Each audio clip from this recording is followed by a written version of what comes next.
Go to YouTube.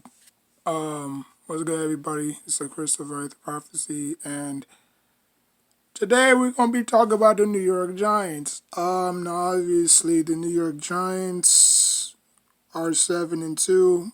Most people are calling them the worst 7-2 team. Not really of all time, because we've seen plenty of bad teams have good records. You look at the Jazz in the NBA. I think it was in the bubble. They had the best record in the NBA, but nobody thought that they were that good. Despite having Mitch and Rudy Gobert, they went one and done in the playoffs. You look at the Nuggets having the best record in their division, in their conference, one and done in the playoffs. Same thing with the Carolina Panthers. '04, I believe, or '05 Carolina Panthers had a pretty good record. Didn't necessarily go too well in the playoffs. You look at the 1986 or 1986 Redskins. So it could go on and on and on and on and on and on and on. We have seen bad teams with good records, but they don't play to their strength. You know what I'm saying? Like, what do the Giants do well that Washington, Dallas, Philly don't do well? I'm not going to say they don't have receivers.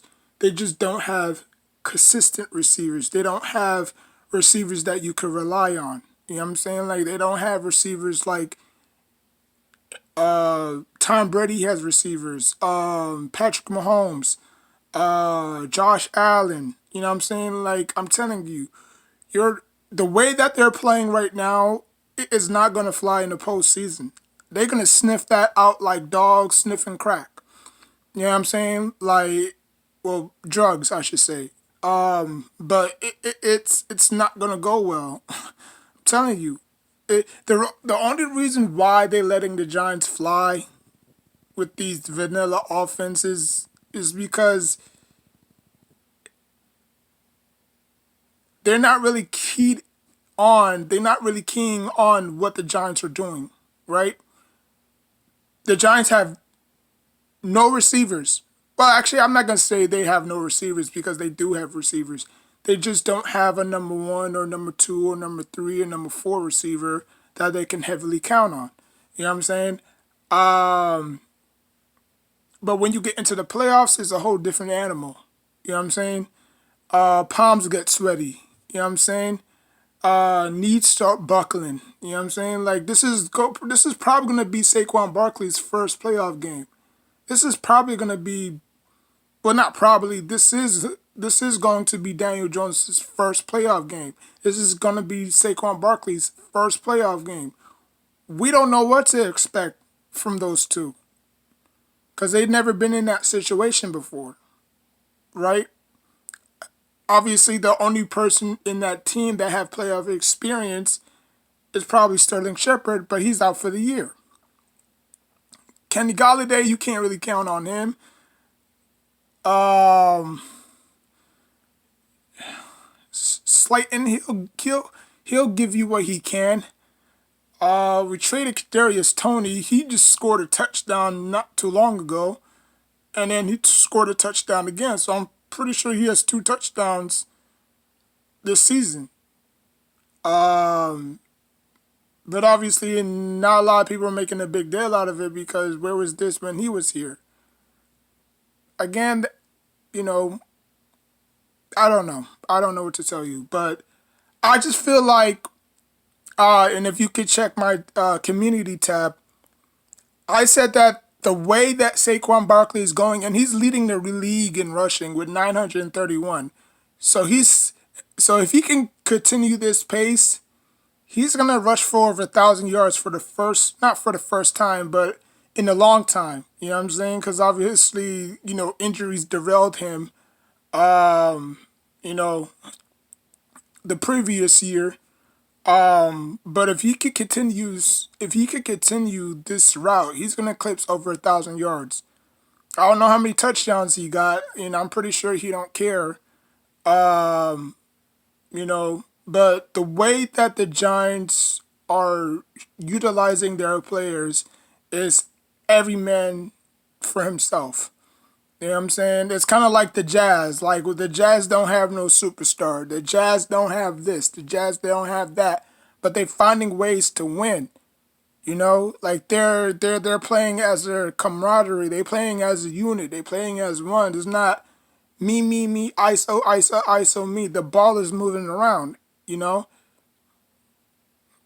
And I think that's what the Giants' philosophy is like, we don't necessarily need receivers. We're doing this without receivers. So imagine when we do get a number one or a number two receiver,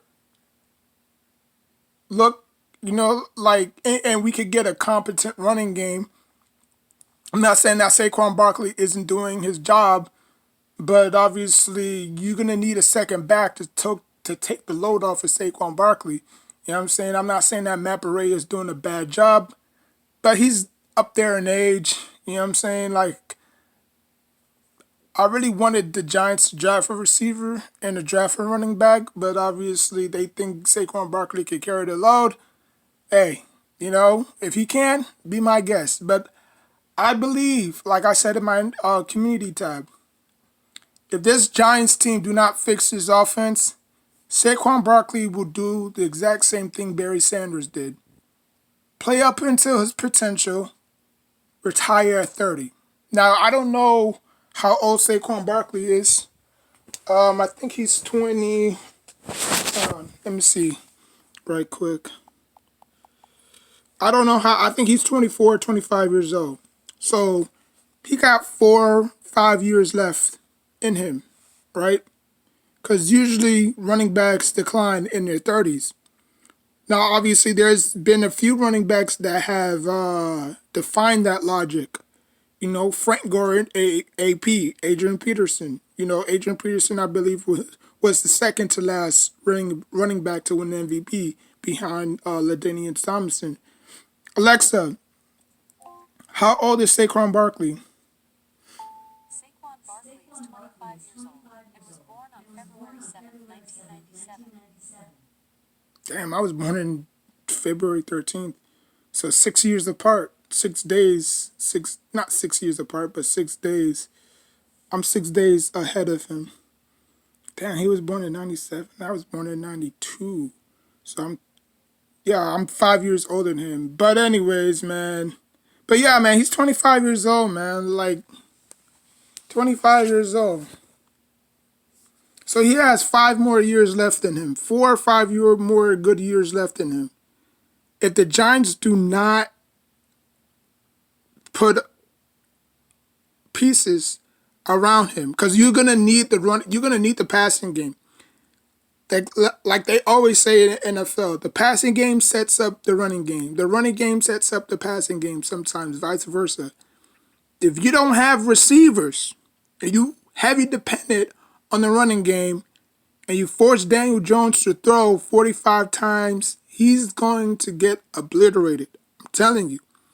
It happened to Tim Tebow. A lot of people say he couldn't throw. Now, obviously, I'm not comparing Tim Tebow to Daniel Jones, but in the same situation, Tim Tebow,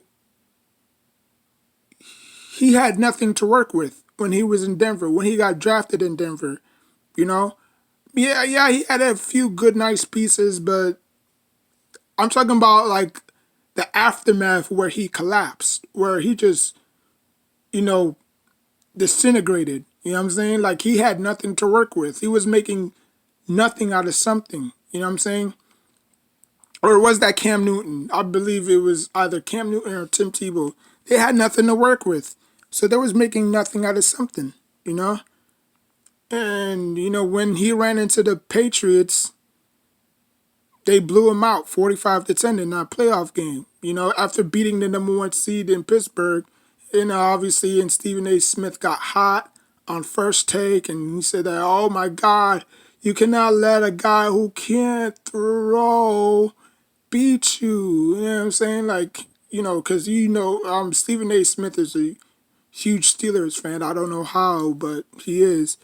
But yeah, man. if the Giants do not fix this offense, and when I mean by offense, I mean put weapons. Like look how look at the 2008. A lot of people want to say, "Oh, this is the best start since 2008," right? Go look back in that 2008 season. Plaxico Burress shot himself. Toomer retired. You still had Smith on that roster. So what did the Giants do? Next following year, drafted Mario Manningham in 2008. What did they do the next following year? Drafted Akeem Nicks in 2009.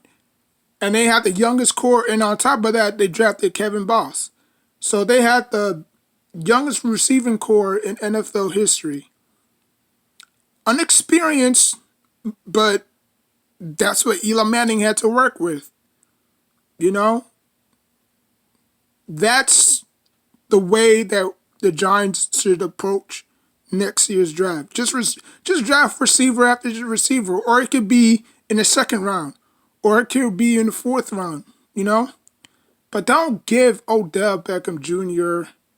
the satisfaction that he could come back and everything was all kumbaya. F him, you know. Like, he put Eli Manning under the bus. He threw Eli Manning the bus. He wanted to get out of New York City. I don't know if it was the catch that got to him. Ever since that catch, he obviously wasn't himself, you know? And to throw Odell, not Odell, to throw Eli Manning under the bus, like, Eli Manning has done nothing to you. You know, if he did say